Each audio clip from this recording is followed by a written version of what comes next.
Friends, welcome all of you मार्गदर्शन the learning world में। प्रस्तुत है संप्रभुता संबंधित प्रश्न।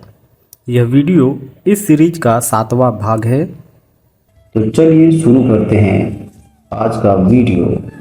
पहला प्रश्न है, वह विधि कौन सी है जो राष्ट्र के मौलिक विधि के रूप में जानी जाती है? तो वो विधि है संवैधानिक विधि, जिससे राष्ट्र के मौलिक विधि के रूप में जाना जाता है। किस प्रकार की सरकार में संप्रभुता जनता में निहित होती है? तो वो है जनतंत्र, यानी डेमोक्रेसी में संप्रभुता जनता में निहित होती है। शक्ति का स्थानांतरण हो सकता है, न कि इच्छा का, जो कि संप्रभु होती है। यह कथन किसका है? तो यह रूसो का कथन है कि शक्ति का स्थानांतरण हो सकता है, न कि इच्छा का, जो कि संप्रभु है। राज्य की सत्ता जिसके पास अंतिम आदेश जारी करने की वैधानिक शक्ति है, उसे कहा जाता है विधिक संप्रभुता। ऐसे कानून को क्या कहते हैं जो राज्य द्वारा निर्मित एवं राज्य के क्षेत्र के अधीन सभी लोगों पर लागू होता है? तो ऐसे कानून को कहते हैं राष्ट्रीय कानून। किसने कहा जहाँ कानून नहीं वहाँ स्वतंत्रता नहीं होती है? तो ये लाक का कथन है। लाक मानते हैं कि जहाँ कानून नहीं होता वहाँ स्वतंत्रता भी नहीं होती है। किसने कहा है कि कानून न केवल जनमत के आधार पर बने, बल्कि कानून जनमत के आगे आगे भी चले? तो ये कथन है डॉक्टर PS मुहार का। किसके अनुसार कानून बाह्य कार्यों के वे सामान्य नियम हैं जिन्हें प्रभुत्व संपन्न राजनीतिक सत्ता लागू करती है? तो ये लॉक का कथन है, यह हॉलैंड का कथन है कि कानून बाह्य कार्यों के वे सामान्य नियम हैं जिन्हें प्रभुत्व संपन्न राजनीतिक सत्ता लागू करती है। अगला प्रश्न है कि संप्रभुता कितने प्रकार की होती है? संप्रभुता होती है 2 प्रकार की। पहला डी जूरे, जिसे विधिक संप्रभुता कहते हैं, और दूसरा डी फैक्टो, जिसे वास्तविक संप्रभुता कहते हैं। De facto and D jure. D jure यानी एक व्यक्ति को शासन करने का और आज्ञाकारिता वश में रखने का कानूनी अधिकार जो होता है, उसे डी जूरे यानी विधिक सत्ता कहते हैं।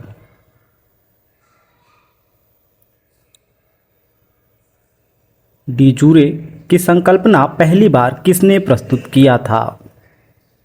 हॉब्स ने। हॉब्स ने पहली बार कानूनी अधिसत्ता यानी डी जूरे संकल्पना को पहली बार प्रस्तुत किया था। कानून संप्रभु का एक आदेश है, यह कथन ऑस्टिन का है।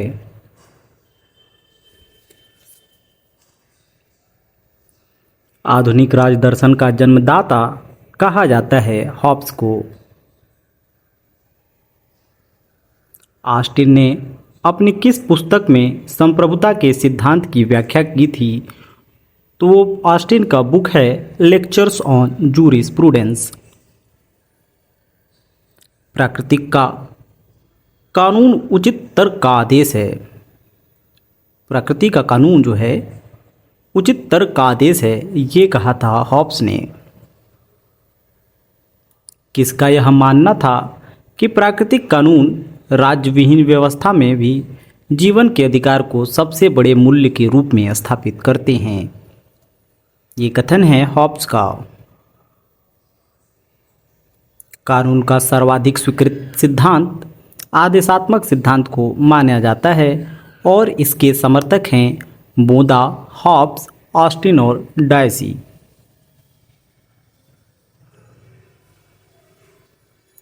वास्तविक कानून उसका आदेश है जिसे दूसरों को आदेश देने का अधिकार रहता है। यह कथन भी हॉब्स का है। कौन सा तत्व राज्य को सर्वोच्च संस्था बनाता है? या फिर कहें राज्य का सबसे महत्वपूर्ण तत्व कौन सा है, या फिर राज्य का आत्म तत्व किसे माना जाता है, तो ये सभी संप्रभुता को कहते हैं। संप्रभुता राज्य को सर्वोच्च संस्था बनाती है। संप्रभुता राज्य का सबसे महत्वपूर्ण तत्व है और संप्रभुता राज्य का आत्म तत्व है। संप्रभुता की धारणा का निरूपण सबसे पहले किसने किया था? तो संप्रभुता की अवधारणा का निरूपण सबसे पहले बोधा ने किया था 16वीं शताब्दी में अपनी बुक द रिपब्लिका में। राजनीतिक चिंतन के क्षेत्र में संप्रभुता की अवधारणा का ऐतिहासिक विकास इस क्रम में हुआ है। जैसे लोग 16वीं शताब्दी में ज्यां बोधा आए, 17वीं शताब्दी में ह्यूगो ग्रोसियस और थॉमस हॉब्स संप्रभुता की अवधारणा पर बात करते हैं। फिर आते हैं 18वीं शताब्दी में जे रूसो और 19वीं शताब्दी में जॉन ऑस्टिन।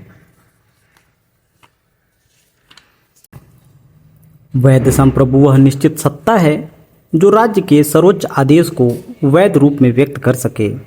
वह सत्ता जो दैवीय कानून, नैतिक सिद्धांतों तथा जनमत की उपेक्षा कर सके। यह संप्रभुता की परिभाषा गवर्नर के द्वारा दी गई है। संप्रभुता सर्वोच्च प्राधिकार है जो हर मौलिक प्राधिकार से स्वतंत्र या उसके ऊपर है। यह परिभाषा ओपेनहाइमर का है कि संप्रभुता सर्वोच्च प्राधिकार है जो हर मौलिक प्राधिकार से स्वतंत्र या उसके ऊपर है। यह कथन है ओपेनहाइमर का।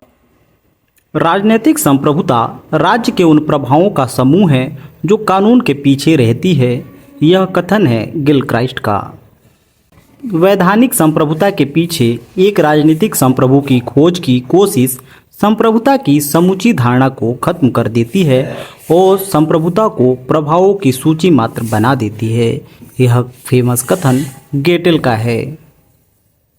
संप्रभुता की अवधारणा राजनीतिक, दार्शनिक तथा वैधानिक में से मुख्यतः वैधानिक अवधारणा है। संप्रभुता की अवधारणा स्वयं के शरीर और मस्तिष्क पर व्यक्ति संप्रभु है। यह वक्तव्य है जॉन स्टुअर्ट मिल का।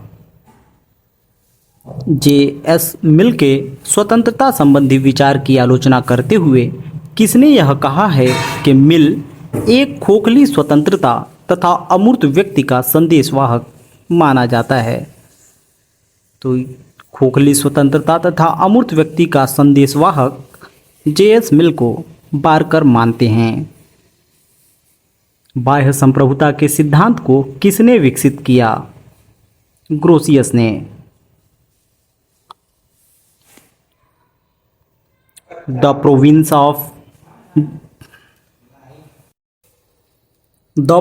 ऑफ जूरिस्प्रूडेंस डिटरमाइंड की रचना जॉन ऑस्टिन के द्वारा की गई है। संप्रभुता की आधुनिक अवधारणा का प्रतिपादन किसने किया है? बोधा ने। 1776 ईस्वी में बोधा ने अपनी कृति 6 बुक्स कंसर्निंग रिपब्लिक में संप्रभुता के आधुनिक अवधारणा का प्रतिपादन किया। संप्रभुता की व्याख्या करने का श्रेय जाता है बोधा, ग्रोसियस और ऑस्टिन को। संप्रभुता जो अंग्रेजी शब्द सॉवरेनिटी का हिंदी रूपांतरण है, यह शब्द लैटिन भाषा के सुपर एनस से मिलकर बना है जिसका अर्थ होता है परम या सर्वोच्च सत्ता। मतलब प्रत्येक स्वतंत्र राज्य अपने बाह्य तथा आंतरिक विषयों में पूर्ण स्वतंत्र हो। इस स्थिति को हम संप्रभुता कहते हैं। निरंकुश संप्रभुता में लॉक, रूसो, हॉब्स तथा प्लेटो में कौन विश्वास करता है? तो निरंकुश संप्रभुता में विश्वास करता है हॉब्स। निरंकुश या अमर्यादित संप्रभुता के समर्थक विचारक हैं ज्यां बोधा, Thomas Hobbs, जर्मी Bentham, John Austin तथा हीगल। इन विचारकों के अनुसार संप्रभु राज्य में सर्वोच्च, सर्वशक्तिमान, अविभाज्य तथा अमर्यादित शक्ति है। किसने सामाजिक समझौता की अवधारणा को निरंकुश संप्रभुता के सिद्धांत के साथ जोड़ा है? तो ये जोड़ा है हॉब्स ने सामाजिक समझौता की अवधारणा को निरंकुश संप्रभुता के सिद्धांत से।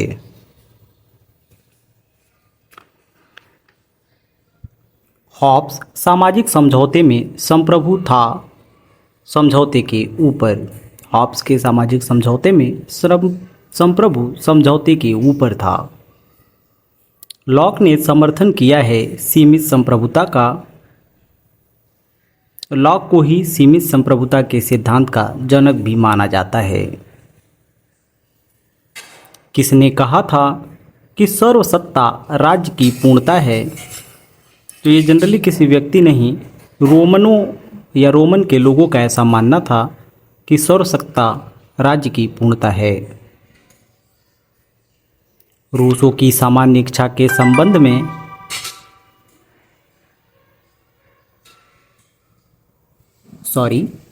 रूसों की सामान्य इच्छा के संबंध में यह कहा जा सकता है कि सामान्य इच्छा राज्य में कानून की सृष्टा है। यह सदैव जनहित में होती है तथा यह सदैव सही होती है। अगर रूसों के जनरल विल की विशेषताओं की बात करें तो यह आंतरिक इच्छा की अभिव्यक्ति है। यह हर व्यक्ति की सबसे अच्छी इच्छा है और यह अस्थायी होती है। मार्सिलियो ऑफ पाडुआ और रूसो ने किस प्रकार की संप्रभुता का प्रतिपादन किया है? तो मार्सिलियो ऑफ पाडुआ और रूसो ने संप्रभुता के लोकप्रिय सिद्धांत का प्रतिपादन किया है।